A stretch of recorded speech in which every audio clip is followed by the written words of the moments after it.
موسیٰ غافقی رضی اللہ عنہ نے ایک دوسرے صحابی عقبہ بن عامر جوہنی رضی اللہ عنہ کو نبی صلی اللہ علیہ وسلم کے حوالے سے کچھ روایتیں منبر پر بیان کرتے ہوئے سنا. یعنی ایک صحابی دوسرے صحابی کو سن رہا ہے. تو فرمایا تمہارا یہ ساتھی یا حافظ ہے یا ہلاک ہونے والا ہے. یا حافظ ہے یعنی یا تو بہت غیر معمولی طریقے سے اس نے ہر چیز کو محفوظ کیا ہوا ہے جو اتنے اعتماد سے سنا رہا ہے, یا ہلاک ہونے والا ہے. رسول اللہ صلی اللہ علیہ وسلم نے جو آخری وصیت ہمیں فرمائی وہ یہ تھی کہ اللہ کی کتاب کو اپنے اوپر لازم پکڑو. لیکن صدیق و فاروق رضی اللہ عنہما اس معاملے میں بہت سختی برتتے تھے. ہم نے ان کی روایتیں سامنے رکھ دی تھیں کہ انہوں نے بار بار لوگوں سے یہ کہا کہ قرآن کے ساتھ کسی اور چیز کو شامل نہ کرو, قرآن مجید میں لوگوں کو مشغول رہنے دو, قرآن مجید ہی پر تمام توجہات کا ارتکاز ہونا چاہیے. سلامتی ہے ان آنکھوں پہ جو ہدایت پہ نظریں جمائے بیٹھی ہیں, ان کانوں پہ جو ذکر خیر کے منتظر رہتے ہیں, اور ان قدموں پہ جو ہدایت کی راہ پہ گامزن ہیں. یہ تو صحابہ کرام کے ہاں لکھنے کی صورتحال ہے. اب اس کے بعد یہ دیکھیے کہ بیان کرنے کا معاملہ کیا ہے. یہ تو ہم جانتے ہیں کہ بیان کرنے کے معاملے میں اللہ کے آخری پیغمبر نے کوئی پابندی نہیں لگائی تھی, لیکن صدیق و فاروق رضی اللہ عنہما اس معاملے میں بہت سختی برتتے تھے. ہم نے ان کی روایتیں سامنے رکھ دی تھیں کہ انہوں نے بار بار لوگوں سے یہ کہا کہ قرآن کے ساتھ کسی اور چیز کو شامل نہ کرو, قرآن مجید میں لوگوں کو مشغول رہنے دو, قرآن مجید ہی پر تمام توجہات کا ارتکاز ہونا چاہیے. کوشش کرو کہ کسی ضرورت کے موقع پر کوئی چیز بیان کی جائے, جیسے کہ خود انہوں نے بیان کی ہیں, اس میں اکثار نہیں ہونا چاہیے. اور یہاں تک بھی کہ بعض جلیل القدر صحابہ کو انہوں نے پابند کر دیا اور یہ کہا کہ نہیں, آپ نہیں بیان کر سکتے کیونکہ میں دیکھ رہا ہوں کہ آپ لوگ بہت روایتیں لوگوں کو سنانے لگ گئے ہیں. تو یہ سختی موجود تھی. آہستہ آہستہ میں یہ عرض کر چکا کہ اس میں نرمی آتی چلی گئی. یعنی سیدنا عثمان کے زمانے میں بھی اور پھر سیدنا علی کے زمانے میں بھی نرمی آتی چلی گئی. تاہم صحابہ کرام کے اس میں یعنی عمومی طور پر بھی دو گروہ رہے. ایک وہ جس کو پھر ہمارے ہاں مکثرین کا گروہ کہا جاتا ہے کہ انہوں نے یہی رویہ اختیار کیا کہ ایک علم ہمارے پاس ہے, اب جتنی احتیاط کرنا تھی وہ ہو گئی, ہمیں لوگوں تک یہ علم پہنچانا چاہیے. یہ اگر رسالت میں آپ صلی اللہ علیہ وسلم کی سیرت سے متعلق ہے, واقعات سے متعلق ہے, مغازی سے متعلق ہے, اخلاق سے متعلق ہے, یا اسی طرح آپ کا علم ہے, آپ کی فقہ ہے, تو یہ لوگوں تک پہنچنی چاہیے. اور دوسری جانب وہی نقطہ نظر تھا جو ہم نے صدیق و فاروق کا دیکھا. چنانچہ ان دونوں نقطہ نظر سے متعلق جو چیزیں ہمارے پاس ہیں وہ میں آپ کے سامنے رکھ دیتا ہوں. اچھا, اس میں سب سے پہلے یہ دیکھیے کہ جو لوگ یعنی صحابہ کرام میں سے جو لوگ یہ سمجھتے تھے کہ ہمیں زیادہ روایتیں نہیں بیان کرنی چاہیے, یعنی ان کا نقطہ نظر وہی تھا کہ اس میں اقلال ہی بہتر ہے, بہت کم, ضرورت کے تحت. یہ کوئی ایسی چیز نہیں ہے کہ ہم اس میں جب چاہیں جہاں بیٹھیں بیان کرنا شروع کر دیں. اس میں بڑے خطرات ہیں. وہ صحابہ کرام کون سے ہیں؟ وہ بڑے جلیل القدر صحابہ ہیں. یہ دیکھیے, میں آپ کو سب سے پہلے عامر بن عبداللہ بن زبیر کی روایت سناتا ہوں. یہ اپنے والد سے روایت کر رہے ہیں. یعنی وہ کون ہیں؟ سیدنا زبیر. رسالت مآب صلی اللہ علیہ وسلم کے بہت قریبی صحابہ میں سے ہیں, اور یہ ہیں کہ جو اس وقت مسلمانوں کی قیادت میں سمجھے جاتے تھے. جی, یہ کہتے ہیں کہ قلت للزبیر, میں نے زبیر رضی اللہ عنہ کی خدمت میں عرض کیا, مالی لا اسمعک تحدث رسول اللہ صلی اللہ علیہ وسلم, یہ کیا معاملہ ہے کہ جس طرح میں ابن مسعود رضی اللہ عنہ اور فلاں بعض دوسرے حضرات کو رسول اللہ صلی اللہ علیہ وسلم کی باتیں بیان کرتے ہوئے دیکھتا ہوں, آپ کو اس طرح نہیں دیکھتا. مالی لا اسمعک تحدث عن رسول اللہ صلی اللہ علیہ وسلم کما اسمع ابن مسعود و فلانا. قال اما انی لم افارق منذ اسلمت ولکنی سمعت منہ کلمہ من کذب علی متعمدا لیضل بہ الناس فلیتبوأ مقعدہ من النار. یعنی انہوں نے کیا پوچھا تھا؟ انہوں نے یہ کہا تھا کہ یہ کیا وجہ ہے کہ بعض دوسرے صحابہ تو بہت سی باتیں بیان کرتے ہیں, میں آپ کو نہیں دیکھتا. تو انہوں نے کہا صاحبزادے میں جب سے مسلمان ہوا ہوں کبھی رسول اللہ صلی اللہ علیہ وسلم سے جدا نہیں ہوا، میں ان کے شب و روز کے ساتھیوں میں سے ہوں، لیکن اس لیے ڈرتا ہوں کہ میں نے آپ سے ایک بات سن رکھی ہے، آپ نے فرمایا تھا کہ جس نے لوگوں کو گمراہ کرنے کے لیے جان بوجھ کر کوئی جھوٹی بات میری نسبت سے بیان کی وہ اپنا ٹھکانہ دوزخ میں بنا لے۔ اس سے اندازہ کیا جا سکتا ہے کہ سیدنا زبیر کے پاس بھی بہت سی روایتیں ہوں گی، بہت سی چیزیں انہوں نے رسالت مآب صلی اللہ علیہ وسلم سے سنی بھی ہوں گی، لیکن انہوں نے یہ موضوع نہیں سمجھا کہ وہ ان کو بیان کریں۔ کچھ چیزیں بیان کی لیکن زیادہ تر انہوں نے خاموشی اختیار کیے رکھی۔ سبب کیا ہے وہ خود بیان کرتے ہیں کہ اس میں بڑا اندیشہ ہے۔ یہ وہی سبب ہے جو سیدنا صدیق نے بیان فرمایا تھا کہ کوئی چیز حضور کی نسبت سے ایسی بیان نہ ہو جائے جس کی کل میں ذمہ داری اٹھا نہ سکوں۔ یہ روایت مسند احمد کی ہے اور اس کا رقم ہے 1413۔ ٹھیک۔ اس کے بعد اب ایک اور روایت دیکھیے، یہ انس بن مالک کی ہے، صحیح بخاری سے ہم نے اس کو لیا ہے، اس کا رقم ہے 108۔ انس بن مالک بیان کرتے ہیں انہو لیمنعنی ان احدثکم حدیثا کثیرا ان النبی صلی اللہ علیہ وسلم قال من تعمد علی کذبا فلیتبوأ مقعدہ من النار۔ انس رضی اللہ عنہ کا بیان ہے کہ مجھے جو چیز رسول اللہ صلی اللہ علیہ وسلم کی نسبت سے زیادہ باتیں بیان کرنے سے روکتی ہے، یہ دیکھیے وہی کہ کم سے کم، جیسے کہ سیدنا عمر تقاضا کرتے تھے، زیادہ باتیں بیان کرنے سے روکتی ہے، وہ آپ کا یہی ارشاد ہے کہ جس نے جانتے بوجھتے مجھ پر جھوٹ باندھا وہ اپنا ٹھکانہ آگ میں بنا لے۔ وہی سبب انہوں نے بھی بیان فرمایا۔ اب سیدنا عثمان کے بارے میں سنیے۔ میں جو روایت آپ کو سنا رہا ہوں یہ مسند طیالسی سے ہے اور اس کا رقم ہے 80۔ یقول عثمان ابن عفان واللہ ما یمنعنی ان احدث عن رسول اللہ صلی اللہ علیہ وسلم انی لا اکون اوہم لحدیثہ ولکن اشہد انی سمعتہ یقول من قال علی ما لم اقل فلیتبوأ مقعدہ من النار۔ سیدنا عثمان رضی اللہ عنہ نے فرمایا خدا کی قسم مجھے جو چیز رسول اللہ صلی اللہ علیہ وسلم کی باتیں بیان کرنے سے روکتی ہے وہ یہ نہیں ہے کہ آپ کی باتیں مجھے دوسروں کے مقابلے میں زیادہ یاد نہیں ہوں گی، یعنی یہ نہیں کہ میں بھلا بیٹھا ہوں، شب و روز کے ساتھی رہے ہیں، مجھے بھی بہت سی باتیں یاد ہیں، بلکہ یہ ہے کہ میں نے آپ کو سنا ہے اور میں اس کا گواہ ہوں کہ آپ نے فرمایا جس نے میری طرف اس بات کی نسبت کی جو میں نے نہیں کہی اسے چاہیے کہ اپنا ٹھکانہ آگ میں بنا لے۔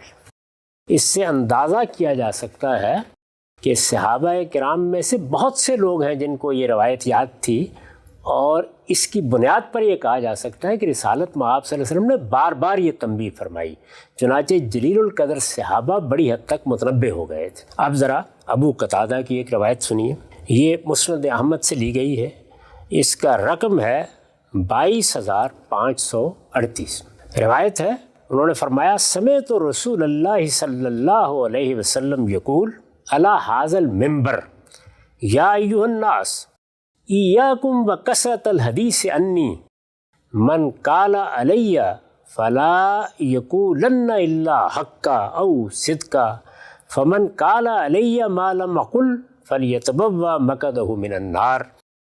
ابو قتادہ رضی اللہ عنہ کا بیان ہے کہ میں نے رسول اللہ صلی اللہ علیہ وسلم کو اس منبر پر یہ کہتے ہوئے سنا ہے۔ اس سے اندازہ ہوا کہ منبر پر یعنی کسی خطبے میں کسی موقع پر جب لوگ جمع ہیں آپ نے یہ بات فرمائی، اور ہو سکتا ہے کہ ایک سے زیادہ مرتبہ فرمائی ہو۔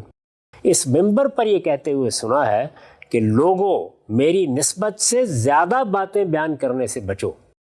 اس سے یہ بھی معلوم ہوا کہ یہ رسالت مآب صلی اللہ علیہ وسلم ہی کی تنبیہ تھی کہ روایت میں اکثار نہیں ہونا چاہیے، جس کو پھر سیدنا عمر نے بھی اختیار کیا اور سیدنا صدیق نے بھی۔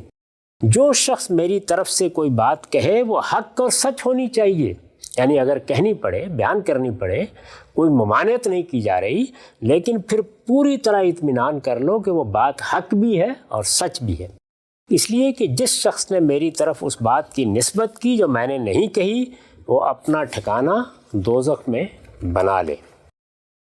اس کے بعد اب ابو سعید خدری رضی اللہ عنہ کو دیکھیے، ان سے یہ روایت مسند ابی یعلا میں نقل ہوئی ہے اور رقم ہے 1209۔ ٹھیک۔ کہتے ہیں کہ ان رسول اللہ صلی اللہ علیہ وسلم قال حدثوا انی ولا حرج، حدثوا انی ولا تکذبوا علی ومن کذب علی متعمدا فقد تبوا مقعدہ من النار۔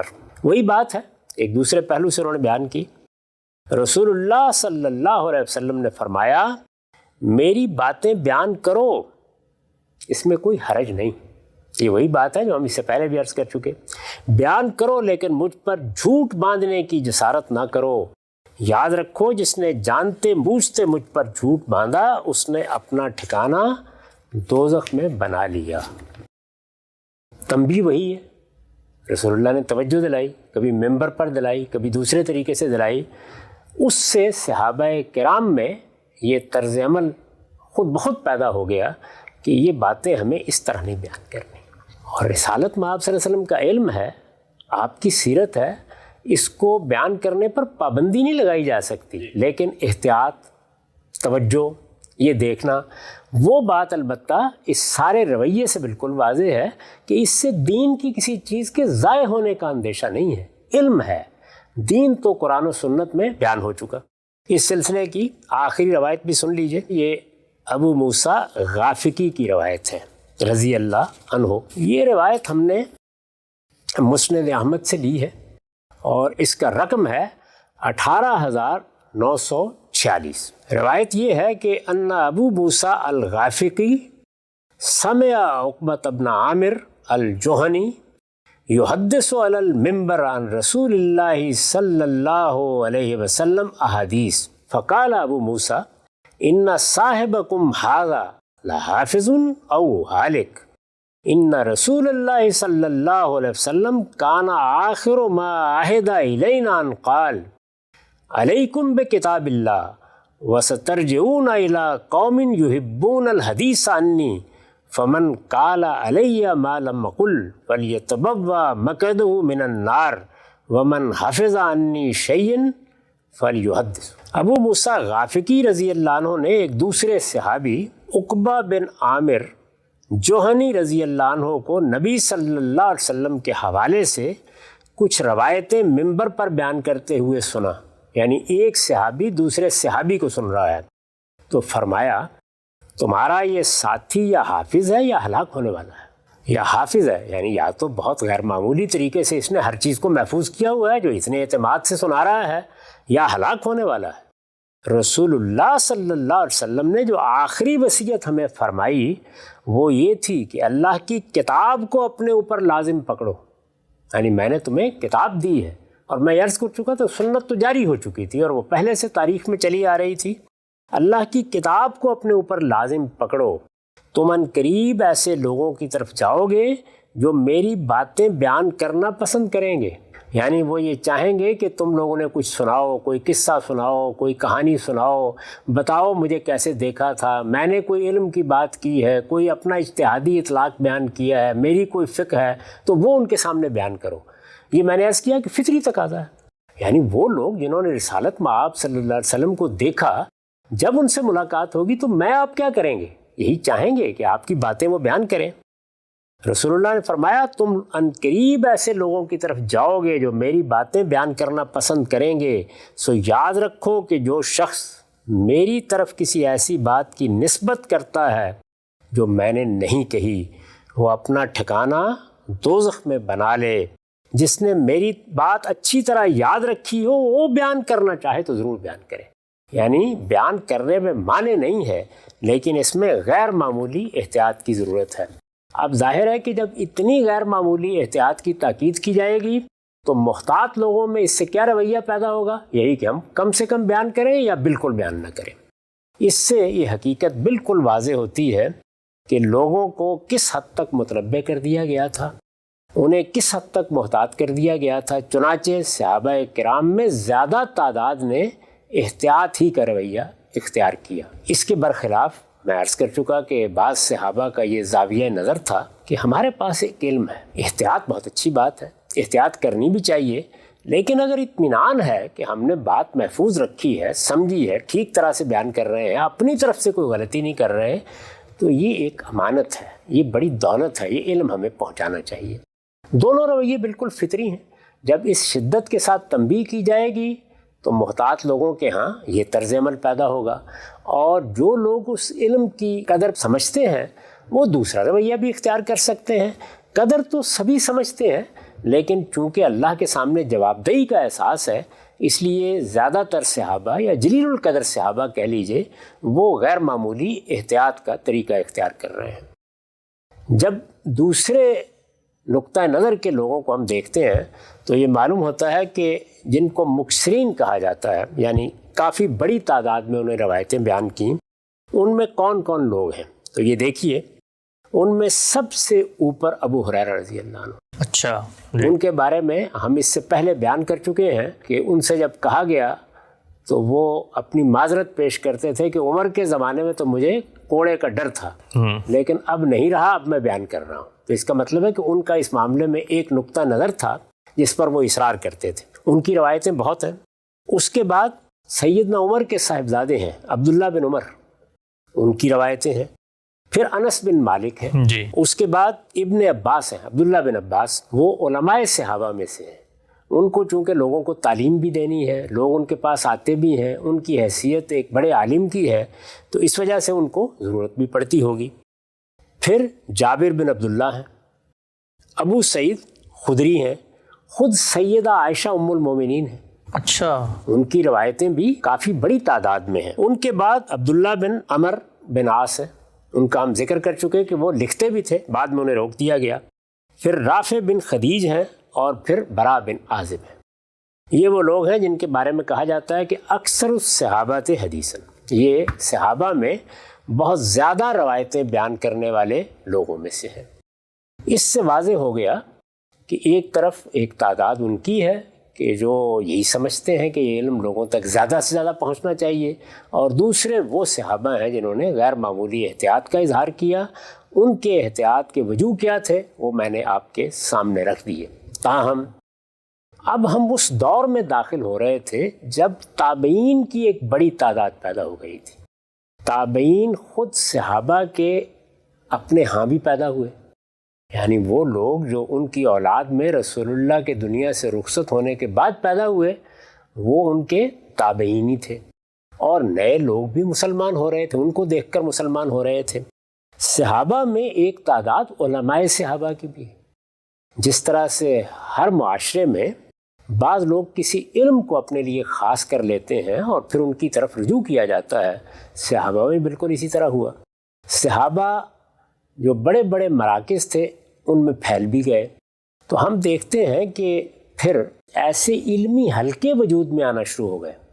یعنی اگر آپ متعین کرنا چاہیں تو کہا جا سکتا ہے کہ پہلی صدی کے نصف آخر میں وہ حلقے وجود میں آنا شروع ہو گئے جہاں صحابہ لوگوں کو تعلیم دیتے تھے۔ اچھا، ایک تعلیم و تعلم کا سلسلہ شروع ہوا۔ چنانچہ اب جو کچھ بھی ہے وہ علم کی دنیا میں داخل ہو رہا ہے۔ ایک تو یہ تھا نا کہ رسول اللہ صلی اللہ علیہ وسلم کے بعد قرآن بیان کیا جا رہا ہے، یا قرآن مجید کی تلاوت ہو رہی ہے، یا قرآن مجید کی حفاظت ہو رہی ہے، تو یہ گویا پوری مسلمان کمیونٹی یا مسلمانوں کی پوری جماعت کر رہی ہے۔ اب علمی حلقے وجود میں آنے لگے۔ ان میں ہم یہ دیکھتے ہیں کہ مدینہ میں تو تھے ہی، مکے میں بھی کچھ صحابہ نے حلقے بنا لیے، کوفے میں، شام میں، مصر میں، اسی طرح بصرے میں، یہ مسلمانوں کی علمی مراکز بنتے چلے گئے۔ ٹھیک۔ تو ان میں جو صحابہ پہنچے وہ مسجد میں چلے جاتے تھے، لوگ ان کے پاس جمع ہو جاتے تھے، تو وہ جس طرح ان سے قرآن سیکھتے تھے۔ چنانچہ قرآن مجید کی تفسیر کے بارے میں جو چیزیں ہم دیکھتے ہیں تابعین نے بیان کی ہیں، اور طبری وغیرہ میں سب سے پہلے وہی بیان ہوتی ہیں، وہ انہی حلقوں میں لوگوں نے صحابہ سے سیکھی ہیں، سمجھی ہیں، یا ان کی تعلیم پائی ہے۔ قرآن مجید جس طرح سکھایا پڑھایا جا رہا تھا، اسی طرح سے رسالت مآب صلی اللہ علیہ وسلم کی باتیں بھی زیر بحث آ جاتی تھی۔